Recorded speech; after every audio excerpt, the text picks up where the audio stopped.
cross-country world champion, and today we speak a little bit about your career and about your life and about your experience in mountain biking. Hi everyone, nice to meet you. Hi, Johannes. You are already 5 times world champion in cross-country, 7 times European champion, 5 times GC winner, and 4 times Italian champion. How is it possible? When did you start? I started cycling at the age of 5, more or less, and I started with cross-country Olympic. But then I participated to an Eliminator Italian Championship. Eliminator is the sprint discipline of mountain biking, of cross-country, and it develops on a short circuit, more or less 500, 1,000 meters, with the artificial or natural obstacles inside, like jumps, bumps, turns, rock gardens, or things like this. And it develops in heats, which means that we start 4 at a time, and we share the same circuit. We fight for positions, and the first 2 on the finish line goes on. The other 2 are directly eliminated. And you have the 8 finals, the quarterfinals, semifinals, and then big final, first 4th place, and small final, 5th, 8th place. Every course is different, and you don't have obligations. Of course, being a spectacular discipline, as much obstacles you have, as much people watching are going crazy, seeing riders flying over cars or things like this. Because we did it as well. We flew over a car. And is it that the jumps and everything get a little bit more extreme every year? Is it that there is an evolution in these races and it gets more and more difficult and more or bigger obstacles? Of course, what we're searching is to make a big show without going to the extreme. But the circuits are developing, and every year we can add something more spectacular. Like, spectacular doesn't mean more difficult, but means more speed, more contacts between riders, and we're developing in this way. And being a sprint discipline, this means that younger riders can be very competitive with older riders, which means that since you are 16 or 17 years old, you can become world champion, elite world champion, because in Eliminator there's no difference between junior category, under 23 category, and elite. So it means that from 17 years on, you are elite. And when I won my first world championship, I was 17.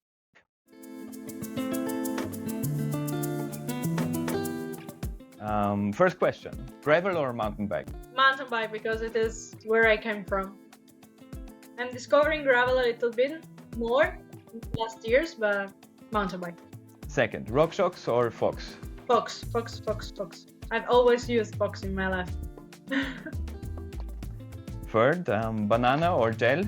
I prefer the gel. It is easier to grab, easier to bring with you, always sweet at the perfect point, and it doesn't mesh. And easier to digest. Okay. Cross country or downhill? Cross country. It is funnier both to ride and to watch, in my opinion. Rampage or hardline?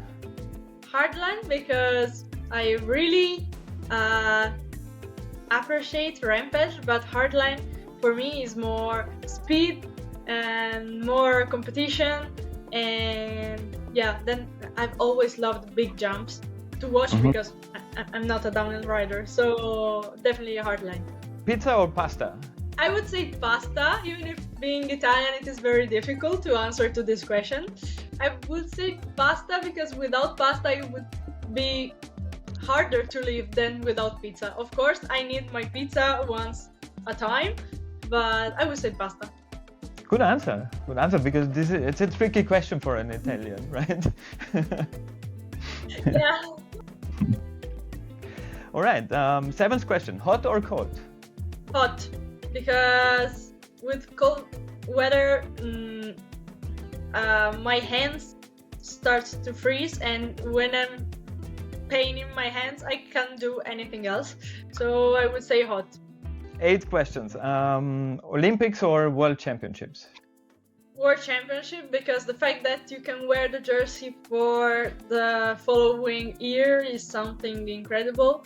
And yeah, Olympics are part of sport history. But if I would have to choose between winning one World Championship or one Olympics, I would say World Championship. The rainbow jersey is something unforgettable. Yeah, right. Yeah. Coffee or tea? Don't kill me. I know I'm Italian, but I say tea because I really like coffee, but I prefer tea because caffeine doesn't make me sleep. So I prefer to drink tea and then have the caffeine for race day. All right. Do you use this caffeine like these tablets? Not the tablets, but the gels. Last question. Mountain or beach? Mountains. Yeah, both in summer, winter. I like the seaside in general, but it's okay for 1 week, 2 weeks, 1 month, 2 months. Then I'm getting bored.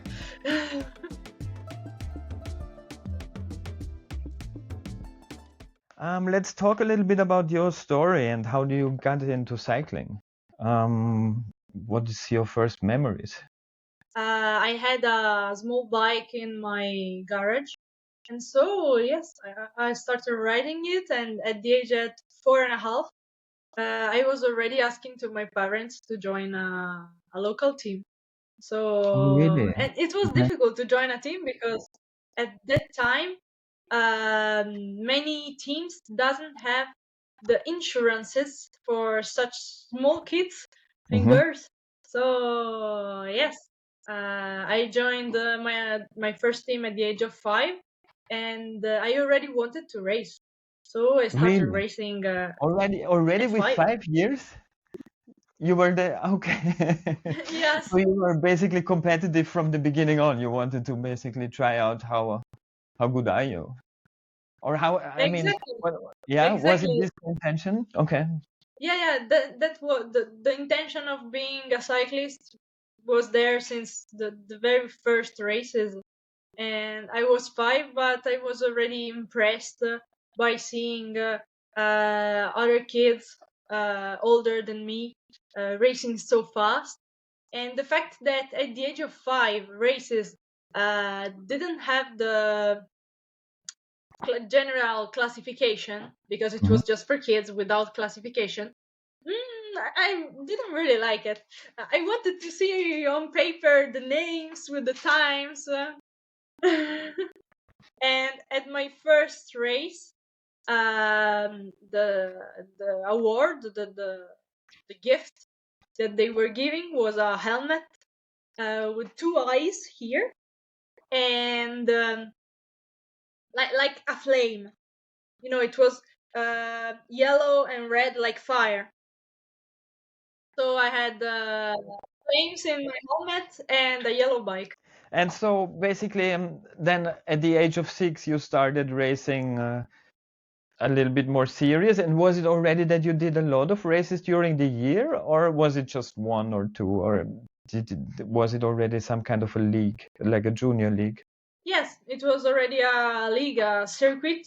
I would say it was 5, 6 races, starting from. It was on summertime, basically, starting from May, June, and finishing at August, September. Okay. And was this still in Valle d'Aosta or already in Reggio Emilia? No, it was in Valle d'Aosta, in Aosta Valley. Okay. Then at the age of 10, I started going to race once a year or twice a year in Piedmont, which is the region close to Aosta Valley. Yeah. And there were stronger riders, and I started meeting girls that since then never left cycling, and we started together our journey into under 13, under 15 categories, under 17, and yeah, it's great because we know each other since a very young age. Ah, yeah, that's exciting actually because you can follow basically the other people, right, and see how they do and how they compete and everything. Yeah. Is it that also if you race in the Piedmont that also French kids come there, or is it just like Italian championships? There were no children from other countries, Okay. but now that you told me French kids, I remember that almost every year I was going in October with my family and my team to the Rock d'Azur in France, in Côte d'Azur. And yeah, that was another incredible experience, a nearly experience I was waiting all year long, because there I raced, for example, at the age of 12 or something like this. I was racing with Loana Lecomte, which was just a young girl, and then years later she was the best in the world in the elite category. So yeah, Rock d'Azur was for me a super great event. I didn't really like the trek because for kids it was just grass, grass, grass without any obstacles, without any descents or. But the atmosphere of the Rock d'Azur with the fair, with all the sponsors, the brands was super, super cool. Yeah, this must be exciting. Also to have like people around and cheering for you. This must be really, really beautiful. What do you think of the current evolution of cross-country racing and especially also like the Eliminator racing? So we already started to talk a little bit about that it's getting every year a little bit more spectacular, right? Um, where do you see the racing in the next 5 years? Will it be even getting more extreme? And will you be even more capable, of like doing higher jumps and everything? Or do you see maybe also two disciplines maybe coming together in the next years? I would say that it doesn't have to get too extreme. We have a very important race, a World Cup in Germany, in the city of Aalen, which is the perfect description of mountain bike cross country eliminator. So what I'm hoping for the next years is that every local organizer can watch that race, the Allen race, and start to do similar circuits, because there everything is so perfect, both on circuits and in organization, on the organization side. It is always full, full, full, full of people. You see, I'm Italian, I'm using my hands a lot. And it is always very, very full of people watching, and we have a big audience, a big media coverage. And so, yes, what I'm hoping for the next year is that all the races are going in the direction of Allen. And yeah, that would be great. And then we're hoping to have more riders from all over the world. Also because we think that our discipline has a value, a higher value than other disciplines, which are longer in times and in distances. And the dream is to go to the Olympics with our discipline. But to go to the Olympics, you need bigger numbers than the numbers we have. So we are working in that way. Because as I told you before, if I have to choose, I choose World Championship. But Olympics is something, extra, and something that can happen for most of the athletes once or twice. Which race would you want to win the most? In the Eliminator discipline, I was able to win every kind of race. Mm-hmm. Considering that Eliminator is not Olympic, I cannot say winning the Olympics. Otherwise, that would have been the answer. So yes, I'm making very big steps forward and big progress on road cycling.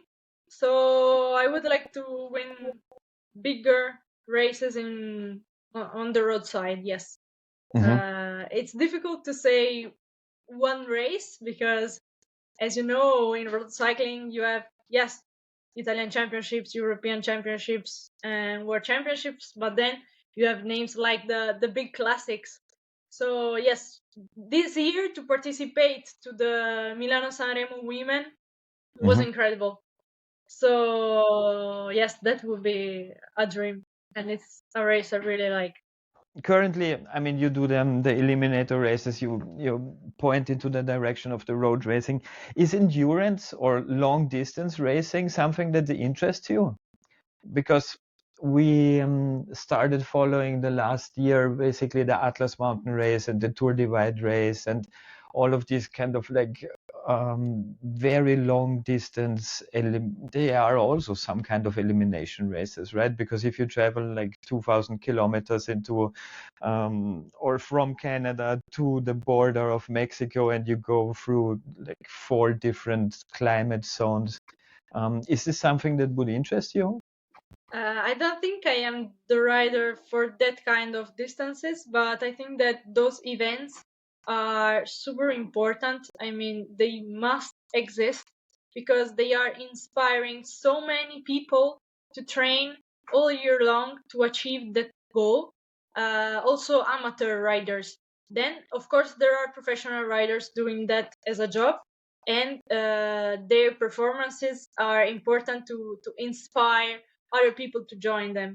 But also for amateur racing, I think that if you are a worker and after work you go out riding because you have the goal of doing Tour de Vid or the Traca, for example, I think it is something super important. Those long distances are making people dream, and once you achieve that goal, it makes you feel like a giant, like a god. Yeah, I see it in a very similar way. I think it's good for the entire sport that it gets this media coverage now because of the socials and Instagram and everything. I was following the Atlas Mountain Race now the last maybe 6 days, 7 days, and on every post they get like 6,000 likes and 100 comments, and it's like really impressive how in the last maybe 5 years, the sport got more accessible because the coverage got just more interesting, and they now can follow the people with the drones and all of these kind of like crazy filming that wasn't really possible in the last 5 years. If we talk about gravel bikes, what's your opinion about it currently? Because it got, I would say, also in the last 5 years, 10 years, um, a really, really, really strong direction into gravel biking, especially like people who have never biked before, or maybe in the late 90s or 2000s or something, and they said like, okay, this looks like my old mountain bike actually, just with drop bars. And I think it's the fastest growing cycle market currently. At the beginning, I didn't really like gravel racing or gravel bikes in general because I didn't know the potential of the discipline, and it was for me something like a cyclocross adapted to longer distances, so I was not convinced. But then I also tried it myself, and I'm loving it so much because, same as we said before, for the extreme races of super long distances, gravel is creating a super strong community with Mhm. a real sense of being part of a family, of a group, of a global community. And as you said, there's not only the racing side, but there's the exploring side, or why not, many people are doing it as holiday. And Mhm. then you can it can be you can see it in different ways. I mean, there are people who likes gravel race to go out riding with the gravel bike alone because it gets introspectional. Is it English? I don't know Yeah. if it is an English word. Yeah. It Yeah. makes you think, it makes you think a lot about yourself, and so yes, it is a way of finding yourself. Other people like to do it with big groups. So yes, you ride, you chat, you laugh, and then you search for the best coffee bar Exactly or right. restaurant. Yeah. I really like that way. I also really like that way of doing gravel cycling. Making riding funny and making connection between biking and food or beverage. I think that in that way, going in that direction, gravel will amplificate and will grow Yeah. his community. They are already doing it. So yes, I like gravel because you can see it in different way: the racing way, the exploring way, the funny way. Yeah, it's true. It's very I versatile. hope you could understand what I want to say. Yeah, definitely, definitely. So what you're saying is basically it's very versatile, right? It gives a big amount of people a Yeah, possibility to ride their bikes, and you can see it from the racing perspective and say like, okay, I just want to do this kind of like crazy 200 kilometers races, or basically you go out with your friends and have a nice day. And then the third part is actually that you can travel with this bike very well because it's so adaptable. So you can go on the road, you can go in the mountains, you can go on the in the woods.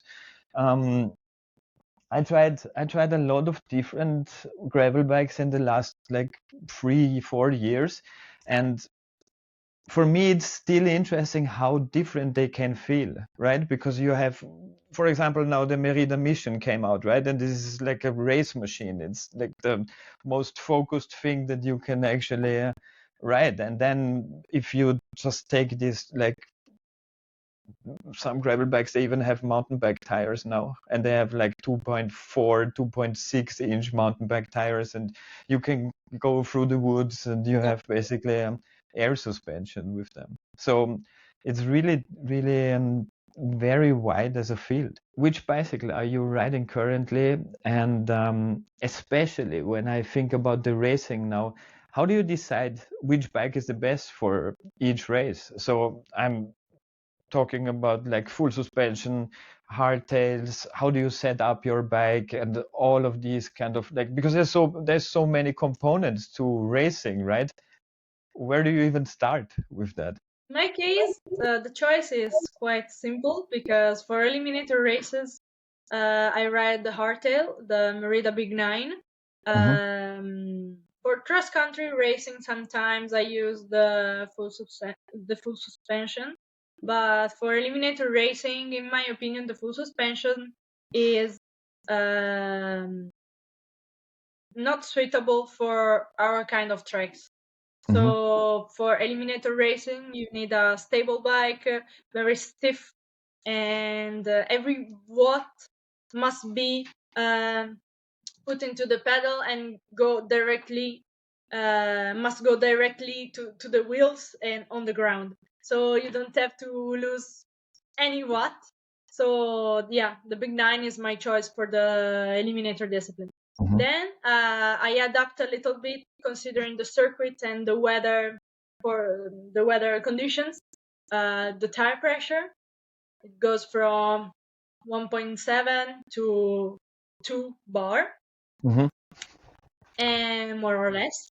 And then yes, in general, my fork setup is a setup with a very fast rebound, and the fork is quite hard. I mean, I don't really need the fork to.